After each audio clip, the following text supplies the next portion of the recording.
Bismillahirrahmanirrahim. Assalamualaikum warahmatullahi wabarakatuh. Alhamdulillah wassalatu wassalamu ala Rasulillah wala haula wala quwata illa billah. Sahabat Awake Channel di mana saja berada, mudah-mudahan kita semua senantiasa dalam keadaan sehat walafiat serta dalam lindungan Allah Subhanahu wa taala.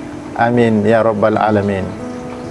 Sahabat sekalian, apakah sahabat-sahabat punya hajat, tapi hajat itu tak kunjung jua terwujud?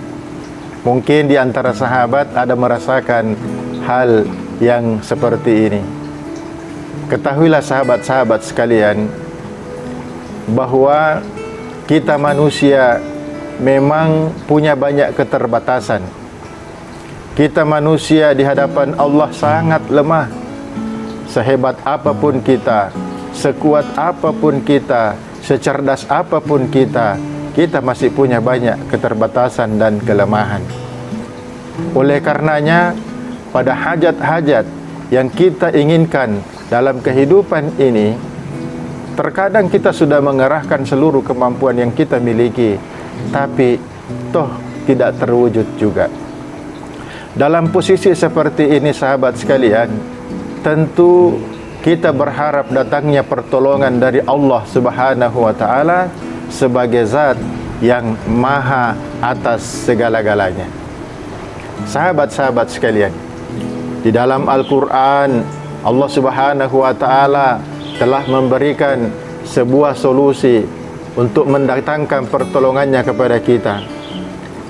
Di dalam surah Al-Baqarah ayat 153, Allah Subhanahu wa taala berfirman, "Ya ayyuhalladzina amanu ista'inu bis-sabri was-shalah." Wahai orang-orang yang beriman, mohonlah pertolongan kepada Allah dengan sabar dan solat.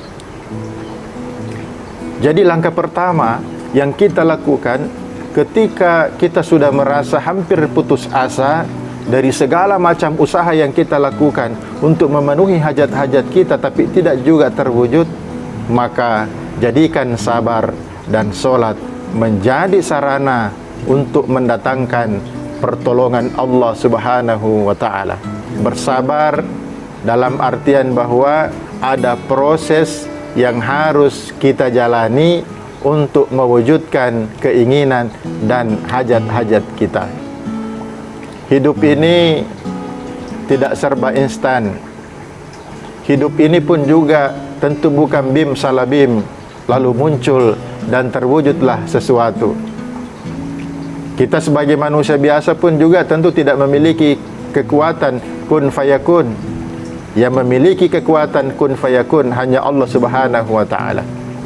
Tapi kun fayakunnya Allah Subhanahu wa taala bisa terwujud dalam diri kita manakala pertolongan Allah Subhanahu wa taala Allah berikan kepada kita. Bersabarlah wahai sahabat-sahabatku dalam menantikan apa yang kita inginkan, dalam menunggu apa-apa yang kita ingin wujudkan dalam kehidupan kita. Lewati proses.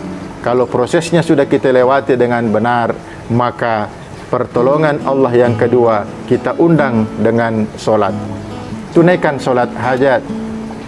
Apalagi kalau itu kita lakukan di keheningan malam, di sepertiga malam terakhir, Masya Allah, di situ Allah Subhanahu wa taala akan turun ke langit bumi. Untuk apa? Pertama, Allah Subhanahu wa taala akan mengampuni dosa-dosa orang yang beristighfar pada saat itu, dan Allah akan memenuhi hajat-hajat, keinginan-keinginan orang yang menyampaikan keinginannya kepada Allah, dan Allah akan mengabulkan doa bagi orang-orang yang berdoa pada waktu itu. Sahabat-sahabat sekalian, jadikan sabar dan solat untuk memohon pertolongan kepada Allah Subhanahu wa taala. Kemudian ada cara kedua supaya Allah datangkan pertolongannya ketika kita memiliki hajat-hajat yang kita ingin wujudkan dalam kehidupan kita. Apa itu? Jadilah orang yang suka menolong orang lain. Dalam sebuah keterangan hadis yang bersumber dari sahabat Rasulullah sallallahu alaihi wasallam, Abu Hurairah radhiyallahu an. Hadis ini diriwayatkan oleh Imam Muslim. Rasulullah sallallahu alaihi wasallam bersabda, "Wallahu fi aunil abdi ma kana al-abdu fi auni akhi." Allah Subhanahu wa taala akan mudah memberikan pertolongan kepada seorang hamba selama dia senang memberikan pertolongan kepada orang lain. Jadi untuk mendapatkan pertolongan dari Allah Subhanahu wa taala, kita pun juga harus menjadi orang yang ringan tangan, yang tulus, yang ikhlas memberikan pertolongan kepada orang lain. Saat ini sahabat-sahabat sekalian, dengan adanya wabah virus corona ini, banyak orang yang merasakan akan pedihnya kehidupan. Banyak saudara-saudara kita yang terputus mata pencahariannya karena tempat kerjanya tutup, termasuk saudara-saudara kita yang ojek online.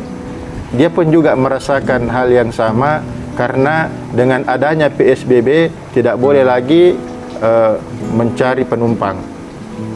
Tentu mereka-mereka ini merasakan dampak yang luar biasa. Mungkin di antara mereka sudah ada yang kesulitan untuk memenuhi kebutuhan-kebutuhan hidupnya. Karena itu, sahabat-sahabatku sekalian, mumpung kita masih berada di bulan suci Ramadan, bagi kita yang diberikan kelebihan harta oleh Allah Subhanahu wa taala, maka mari dengan ringan tangan kita menolong mereka supaya pertolongan Allah pun datang kepada kita. Alangkah bahagianya kita, sahabat-sahabat sekalian, kalau kita bisa melepaskan orang dari kesusahannya. Alangkah senangnya hati kita ketika melihat saudara-saudara kita bisa terlepas dari hutang-hutangnya. Alangkah senang dan bahagianya kita kalau kita bisa berbagi dengan saudara-saudara kita. Memang ketika kita menerima sesuatu dari orang lain, kita bahagia. Tapi ketahuilah sahabat-sahabatku, bahwa kita lebih bahagia melihat orang yang kita bahagiakan. Kebahagiaan kita berlipat ganda ketimbang bahagia yang mereka rasakan. Kemudian dalam keterangan hadis Nabi yang lain yang bersumber dari sahabat Nabi Ibnu Umar radhiyallahu an, hadis ini diriwayatkan oleh Imam Bukhari dan Muslim, di mana Rasulullah sallallahu alaihi wasallam bersabda, "Wa man kana fi hajati akhihi kana Allahu fi hajatihi." Barang siapa yang memenuhi hajat-hajat saudaranya, maka Allah Subhanahu wa taala akan memenuhi hajat-hajatnya. Sahabat-sahabat sekalian, karena itu mari menjadi orang-orang yang selalu sabar menjalani proses untuk mewujudkan hajat-hajat dalam kehidupan kita. Dan setelah itu kemudian kita melakukan solat sunat hajat, mohon berdoa kepada Allah Subhanahu wa taala supaya hajat-hajat kita dipenuhi oleh Allah Subhanahu wa taala. Yang kedua, mari ringan tangan kita memberikan pertolongan kepada orang lain, karena dengan itu pertolongan Allah akan datang kepada kita.